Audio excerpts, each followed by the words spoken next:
नहीं, सिर्फ पहले अपना क्या नाम है आपका?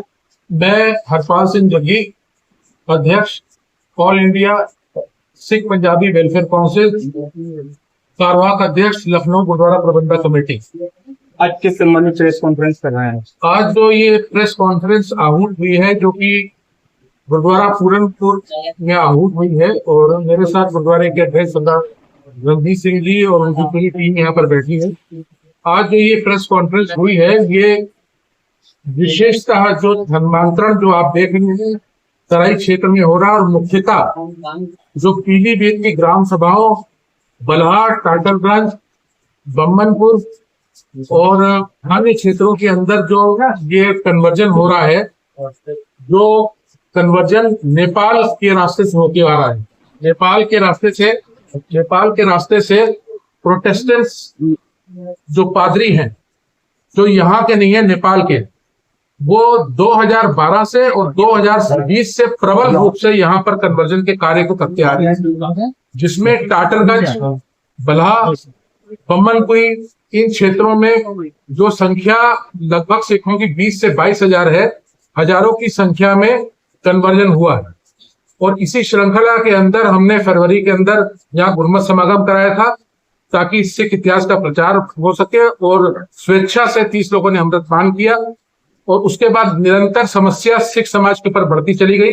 किसी को जमीन के लिए शोषित किया गया, किसी को यह शोषित किया गया कि मैं तुमको सरकारी सुविधाएं नहीं लेने दूंगा, किसी के घर में रात में बदमाश घुस गए, उसको मारा पीटा।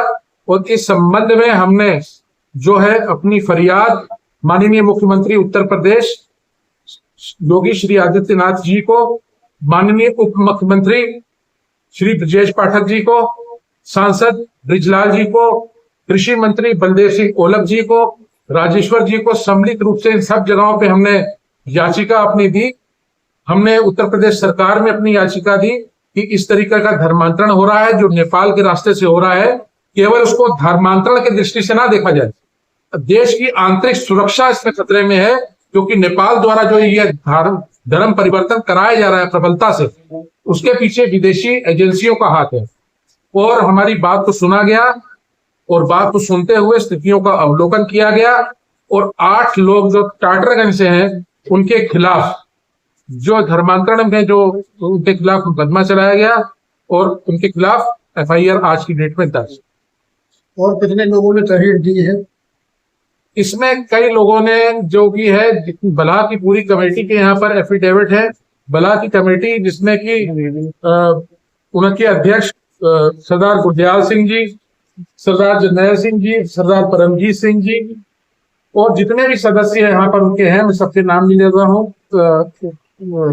और जितने सदस्य हैं उन्होंने सबने बहुत बड़ा कार्य किया इस क्षेत्र में, क्योंकि मेरे को ये कहने में कहीं कोई शर्म नहीं है कि धर्म परिवर्तन को लेके हर समाज जो है उदासीन था। किसी ने ये नहीं सोचा, उन्होंने बोला कि धर्म परिवर्तन हो रहा है तो होने दो।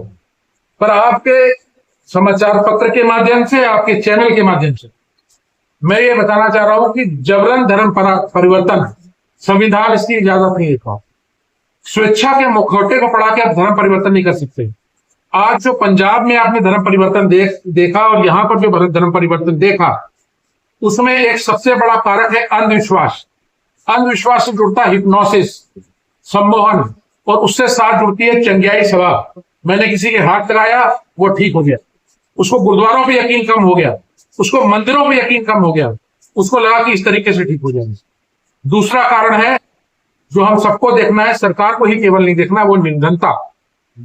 इस क्षेत्र के अंदर क्योंकि बाढ़ क्षेत्र है, नदी के कटान पे लोग बसते हैं कि खेती पानी के अंदर चल जाती, निर्धनता बहुत बड़ी है।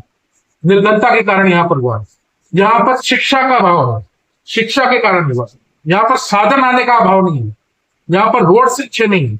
इन सबके चलते हुए नेपाल के द्वारा जो प्रोटेस्टेंट पादरी है, जो यहाँ के नहीं है, और अब कई अलग जगहों से भी आ रहे हैं, हरियाणा से भी आ रहे हैं, पंजाब के भी आ रहे हैं, इन सब ने सम्मिलित रूप से यहाँ की भोली भाली सिख जनता, और अगर इस तरफ हम चलते हैं तो थारुओं का जो है धर्मांतरण बहुत प्रबल तरीके से करना चालू कर दिया। और आज माननीय हमारे मुख्यमंत्री योगी आदित्यनाथ जी इसको बहुत अच्छी तरह से देख रहे हैं, उनकी पूरी सरकार देख रही है, पूरा पुलिस प्रशासन देख रहा है। पर इससे केवल नहीं कुछ हो गया। हम सब भारत के वासी हैं, हम सब विभिन्न धार्मिक संगठनों के हैं। यहाँ का गुरुद्वारा जो है, जिस गुरुद्वारे में बैठे हैं, ये एक बहुत बड़ी हस्ती है यहाँ का पूरनपुर का गुरुद्वारा। और नानकपुर की कमेटी भी जुड़ी है, सुखदेव सिंह जी नानक मत्ते से, ये बेसिकली डायरेक्टर है वहां के, नानक मत्ते से आए हैं। आज सबको एक साथ मिलकर आवाज उठानी पड़ेगी, क्योंकि ये देश की आंतरिक सुरक्षा के ऊपर है। आपको याद होगा, आपको अपने देश की आजादी के पहले जाना पड़ेगा। ब्रिटानिया का यहाँ पर कब्जा था, और अगर ये धर्म परिवर्तन चलता रहा तो ब्रिटानिया का वापस 20 साल के अंदर कब्जा हो जाएगा। आज भी आपका प्रदेश मंडल अधिकारियों को मिला है, कौन कौन अधिकारियों को मिला है, क्या आश्वासन मिला? आपने अच्छा प्रश्न किया। आज हमने आग्रह किया था माननीय जिला अधिकारी जी से, हम उनसे मिले और उनको सारी स्थिति का हमने अवलोकन कराया, उनको डोजर दिया, जो इस पूरे जहां पर जो हमारे पास साक्ष्य थे वो दिए। और इसी श्रृंखला में हमें एसएसपी साहब जादव जी को भी हमने सारी चीजें यहाँ पर सियासी चीजों को अवगत कराया। हमने ये भी बताया कि ये मुद्दा केवल अब उत्तर प्रदेश का नहीं रह गया, ये मुद्दा शिरोमणि गुरुद्वारा प्रबंधक कमेटी का हो गया, जितने भी सिख संगठन इस देश में है सबका हो गया है।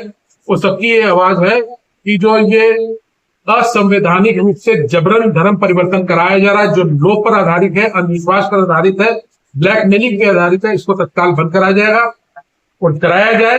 निघासन के अंदर भी अभी ऐसी सूचनाएं आ रही हैं कि वहां भी प्रबलता से इस चीज में जो भी लोग वहां पर एजेंसियों के हैं वो अग्रसर हैं। हमें किसी भी धर्म विशेष, खासतौर से ईसाई धर्म से हमें कोई परहेज नहीं है। वो अपना धर्म माने, स्वेच्छा से माने, उनके लिए पूरी आजादी है। हर धर्म अपना, हिंदुस्तान का जो संविधान है वो इजाजत देता है। ये गंगा जमुनी तहजीब का देश है, यहाँ हिंदू मुस्लिम सिख ईसाई सब मिलके रहते हैं। पर हमारा ये कहने का मतलब है, आप अपने अपने फील्ड्स में चलिए, आप दूसरे के धर्म को डिस्टर्ब ना करिए। स्वेच्छा के नाम पर और स्वेच्छा का पर्दा पहनकर अगर इन चीजों के साथ, जिनको मैं बताया, और आप इनका अवलोकन खुद प्रेस बंधु आप जाके कर सकते हैं। अगर इन चीजों से धर्म परिवर्तन कराया जा रहा है तो उसको तुरंत रोकना चाहिए और उनके खिलाफ तुरंत कार्रवाई।